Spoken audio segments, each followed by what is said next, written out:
Hi friends, நம்ம சேனலை இப்போ தான் ஃபஸ்ட் டைம் பார்க்குறீங்கன்னா மறக்காமல் நம்ம சேனலை சப்ஸ்கிரைப் பண்ணுங்கள். கூடவே பக்கத்தில் இருக்க பெல் ஐக்கானையும் கிளிக் பண்ணுங்கள். வாங்க ஃப்ரெண்ட்ஸ், வீடியோக்குள்ளே போகலாம்.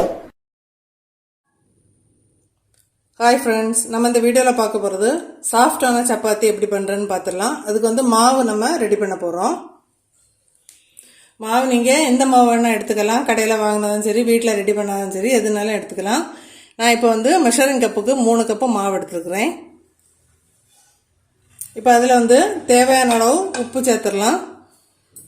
உப்பு சேர்த்துட்டு நல்லா கை வச்சு ஒருக்கா நல்லா மிக்ஸ் பண்ணிக்கோங்க. மாவில் எல்லா இடமும் உப்பு படுற அளவுக்கு நல்லா மிக்ஸ் பண்ணிக்கலாம்.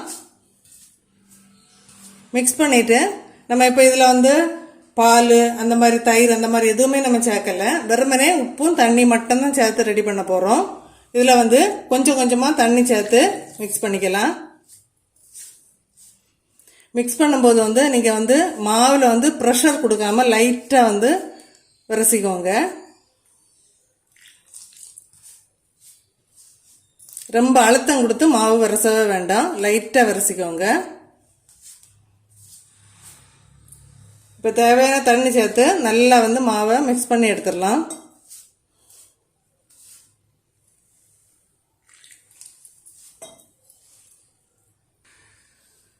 இப்போ பாருங்கள், மாவு வந்து நம்ம ஒன்று சேர பிசைஞ்சு எடுத்தாச்சு.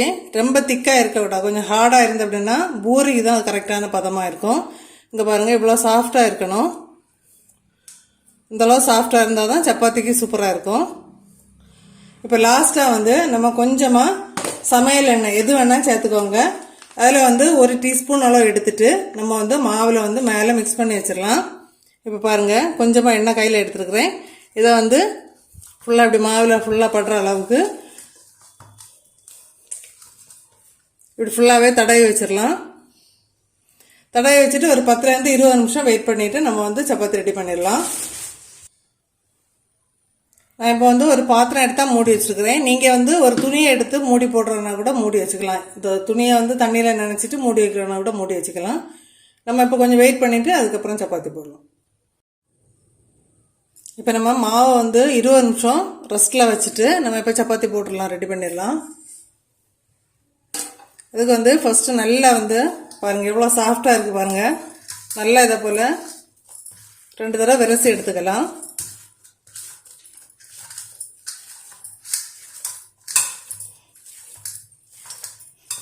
மாவு எவ்வளோ சாஃப்டாக இருக்குது பார்த்தீங்களா. நம்ம வந்து பால் தயிர் அந்த மாதிரி எதுவுமே சேர்க்கலை, வெறுமனே தண்ணி வச்சு தான் விரசி இருக்கிறோம்.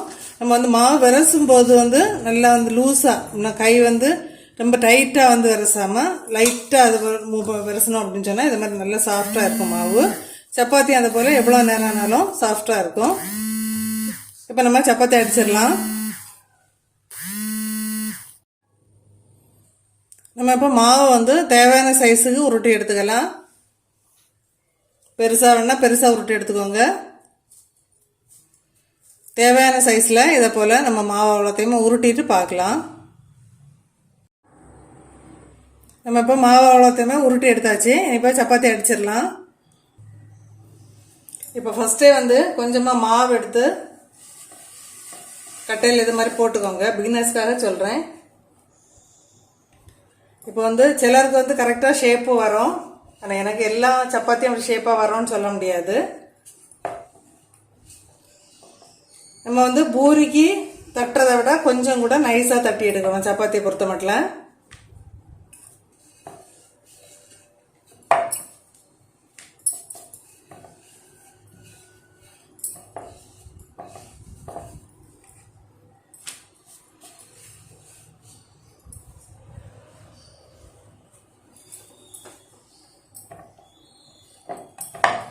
இதை மாதிரி நைஸாக தட்டி எடுத்துக்கோங்க.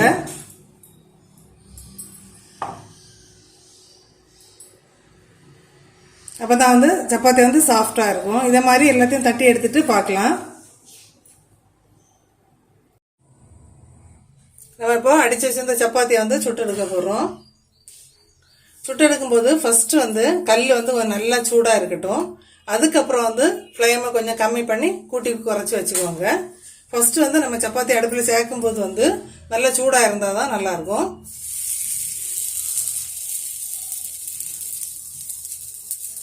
நீங்கள் வந்து இப்போ சின்ன பிள்ளைங்களுக்கு கொடுக்கீங்க அப்படின்னு சொன்னால் கொஞ்சம் நெய் சேர்த்துக்கலாம். நான் இப்போ எண்ணெய் தான் சேர்த்துருக்குறேன். இப்போ வந்து ஒரு சைடு ஃபுல்லாக வெந்த பிறகு தான் அடுத்த சைடு மாற்றி போடணும்னு இல்லை. ஒரு நிமிஷம் கழித்து நம்ம டக்கு டக்குன்ட்டு திருப்பி திருப்பி போட்டு சுட்டு எடுக்கணும். அடுப்பு வந்து மீடியம் டு ஸ்லோ ஃப்ளேம்ல வச்சுக்கோங்க, ஹை ஃப்ளேம் வைக்க வேண்டாம்.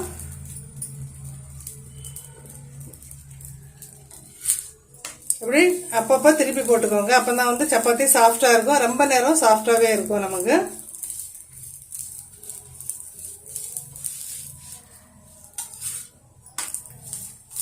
இப்படி திருப்பி திருப்பி போட்டும்போது இங்கே பாருங்கள், நம்ம வந்து எண்ணெய் ரொம்பவே சேர்க்கல. இங்கே பாருங்கள், நல்லா உப்பி வருது பாருங்கள்.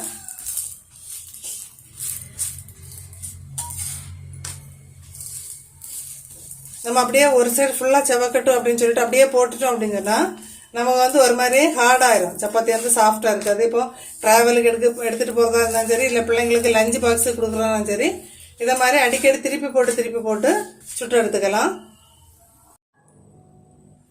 இப்போ பாருங்க, நம்ம சப்பாத்தி வந்து எல்லா மாவுமே சுட்டு எடுத்தாச்சு. இப்போ இது வந்து நான் வந்து சப்பாத்தி வீடியோக்காக வேண்டி என்ன பண்ணேன் அப்படின்னா, சைடை வந்து கட் பண்ணி சர்க்கிளாக வேணும் அப்படின்ட்டு எடுத்தேன். ஆனால் வந்து நார்மலாகவே நான் வந்து சப்பாத்தி கட் பண்ணாமல் இப்படி தான் போட்டுறது. இப்போ கரெக்ட் ஷேப் வேணும்னு இல்லை, நம்ம எப்படி வேணால் அடிச்சு எடுத்துக்கலாம். இது வந்து கட் பண்ணாமல் எடுத்த சப்பாத்தி, இதுவுமே இப்படி தான் கட் பண்ணாமல் எடுத்தது தான்.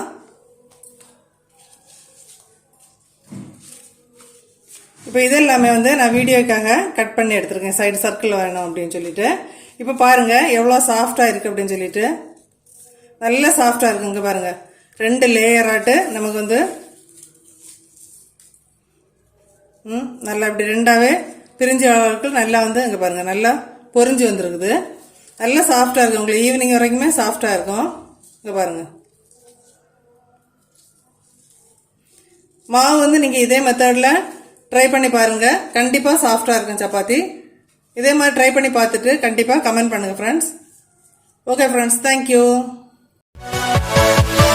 Yeah.